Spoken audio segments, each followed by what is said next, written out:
नमस्कार दोस्तों, स्वागत है आपका साइट फॉर वर्ल्ड के ऑफिशियल लर्निंग प्लेटफॉर्म पर, जहां स्टूडेंट्स और जॉब सीकर्स के लिए करियर, टेक्नोलॉजी और प्लेसमेंट से जुड़ी इंडस्ट्री ओरिएंटेड और प्रैक्टिकल नॉलेज दी जाती है। अगर आप अपनी स्किल्स को नेक्स्ट लेवल तक ले जाना चाहते हैं, तो आप बिल्कुल सही जगह पर आए हो। चलिए शुरू करते हैं आज का इम्पोर्टेंट सेशन। नमस्ते स्टूडेंट्स, आप रेडी हो? फोकस मोड ऑन है ना? आपने कभी सोचा है कि जब आप किसी फूड डिलीवरी ऐप पर ऑर्डर बटन क्लिक करते हो तो पर्दे के पीछे आखिर होता क्या है? एक क्लिक से यूजर डिटेल्स, रेस्टोरेंट मेन्यू और पेमेंट ये सब मैजिकली कैसे मैनेज हो जाता है? देखो, आजकल की एप्लीकेशंस छोटी-छोटी सर्विसेज से बनती हैं और इन सबको आपस में जोड़ना काफी कॉम्प्लेक्स हो सकता है। तो चलो आज इस पूरी कॉम्प्लेक्सिटी को तोड़ते हैं और आसान भाषा में समझते हैं एपीआई गेटवे पैटर्न को। अच्छा, तो इस कॉम्प्लेक्सिटी की जड़ है माइक्रो सर्विसेज। आप ऐसा सोचो कि एक एप्लीकेशन एक पूरी टीम की तरह है, जहां हर मेंबर यानी हर माइक्रो सर्विस एक स्पेसिफिक काम में एक्सपर्ट है। एक सर्विस यूजर अकाउंट संभालता है, दूसरा पेमेंट्स देखता है और तीसरा इन्वेंट्री। सब अलग अलग हैं, पर काम तो एक साथ ही करना है। ठीक है, समझ आ? लेकिन अगर आपको इन सब एक्सपर्ट से अलग अलग जाकर बात करनी पड़े तो क्या होगा? केओस। स्क्रीन पर ध्यान से देखो, यहाँ क्लाइंट एप्लीकेशन को हर एक माइक्रो सर्विस से अलग अलग जुड़ना पड़ रहा है। ये एकदम एक उलझे हुए जाल जैसा बन जाता है, जिसे मैनेज करना आगे जाकर बहुत बहुत मुश्किल हो जाता है। और इस जाल से कई प्रॉब्लम्स पैदा होती हैं।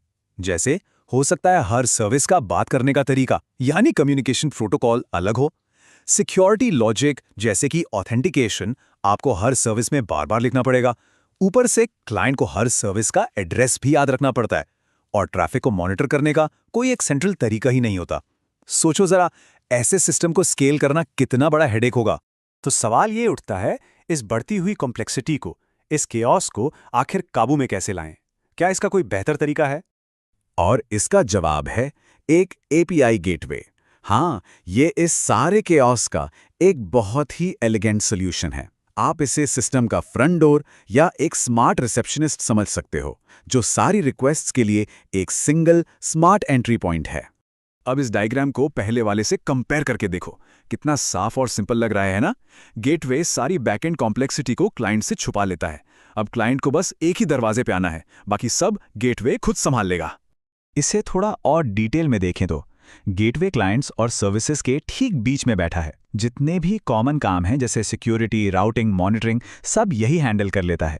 इससे क्या होता है, जो इंडिविजुअल सर्विसेज हैं वो आराम से अपने मेन काम यानी बिजनेस लॉजिक पर फोकस कर पाती हैं। ओके, तो अब तक हमने ये समझ लिया कि एपीआई गेटवे क्यों जरूरी है।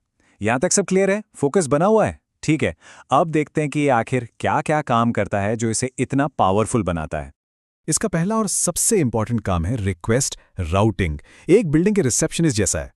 जब कोई रिक्वेस्ट आती है, गेटवे उसको देखकर समझ जाता है कि इसे किस सर्विस डिपार्टमेंट के पास भेजना है और वहां भेज देता है। सिंपल।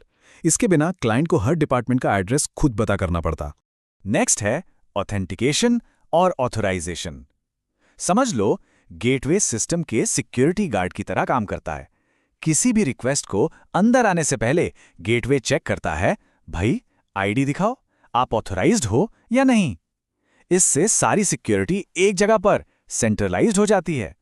हर सर्विस को टेंशन लेने की जरूरत ही नहीं। फिर आता है रेट लिमिटिंग। ये बैकएंड सर्विसेज को ओवरलोड होने से बचाता है। इमेजिन करो, अगर कोई क्लाइंट एक सेकंड में हजारों रिक्वेस्ट भेजकर आपके सिस्टम को डाउन करने की कोशिश करें, गेटवे ऐसी एक्टिविटी को पहचान कर उसे फौरन रोक देता है, जिससे सिस्टम स्टेबल रहता है। अभी क्या सीखा कि यह सिस्टम को अब्यूज से बचाता है।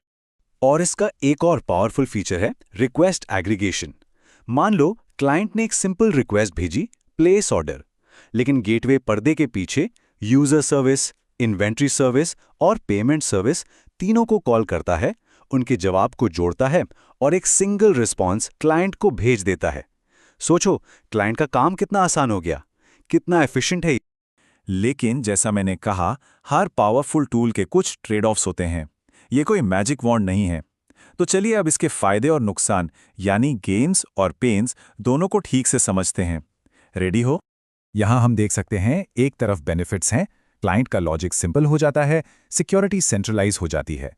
लेकिन दूसरी तरफ चैलेंजेस भी हैं, और सबसे बड़ा चैलेंज है कि गेटवे एक सिंगल पॉइंट ऑफ फेलियर बन जाता है। इसका क्या मतलब हुआ? इसका मतलब है कि अगर गेटवे डाउन हो गया तो पूरा सिस्टम अचानक से बंद पड़ जाएगा। ये लाइन इस प्रॉब्लम की सीरियसनेस को बिल्कुल साफ साफ बता रही है। अगर आपका फ्रंट डोर ही बंद हो जाए तो बिल्डिंग के अंदर कोई कैसे जाएगा? बिल्कुल वैसा ही है। इस रिस्क को कम करने के लिए हाई अवेलेबिलिटी और फेल ओवर मैकेनिज्म्स डिजाइन करना बहुत जरूरी हो जाता है, जो अपने आप में एक बड़ी जिम्मेदारी है। अच्छा, अब थोड़ा आगे देखते हैं। टेक्नोलॉजी में आगे बढ़ते हुए एक कंफ्यूजन जो अक्सर लोगों को होता है वो है एपीआई गेटवे और सर्विस मैश के बीच का। आइए इस कंफ्यूजन को हमेशा के लिए दूर करते हैं। ध्यान से सुनना, ये इंपॉर्टेंट है। ये टेबल इस फर्क को बहुत अच्छे से समझाता है। API gateway north south traffic यानी बाहर से अंदर आने वाले ट्रैफिक को मैनेज करता है। ये बिल्डिंग का मेन गेट है, जबकि service mesh east west traffic यानी बिल्डिंग के अंदर अलग अलग डिपार्टमेंट्स के बीच जो कम्युनिकेशन हो रहा है उसको देखता है। ये एक बहुत बहुत इंपॉर्टेंट डिस्टिंक्शन है। ये कॉन्सेप्ट क्लियर हुआ या कंफ्यूज हो गए? तो इसका सीधा सा मतलब ये है कि ये दोनों एक दूसरे के कंपेटिटर नहीं हैं, बल्कि टीम प्लेयर्स हैं, दोस्त हैं। आजकल के मॉडर्न सिस्टम्स में अक्सर दोनों को एक साथ यूज किया जाता है, अलग अलग काम के लिए, ताकि एक कंप्लीट कम्युनिकेशन सॉल्यूशन बनाया जा सके। तो आज हमने एपीआई गेटवे को समझा, जो माइक्रो सर्विस आर्किटेक्चर का एक बहुत इंपॉर्टेंट हिस्सा है। प्रैक्टिस करोगे ना, सिर्फ देखने से नहीं होगा। लेकिन जैसे जैसे सिस्टम्स और भी डिस्ट्रीब्यूटेड और कॉम्प्लेक्स होते जा रहे हैं, आपको क्या लगता है एपीआई गेटवे डिस्ट्रीब्यूटेड कम्युनिकेशन को मैनेज करने की बस एक शुरुआत है? इसके आगे और क्या क्या चैलेंजेस और सॉल्यूशंस हो सकते हैं, इस बारे में ज़रूर सोचना। अगर डाउट है तो कमेंट सेक्शन में बताना। नेक्स्ट सेशन में मिलते हैं। तो हमारे चैनल को सब्सक्राइब कीजिए और वीडियो को अपने दोस्तों के साथ शेयर जरूर कीजिए। कमेंट सेक्शन में अपना डाउट या नेक्स्ट टॉपिक लिखना मत भूलिएगा।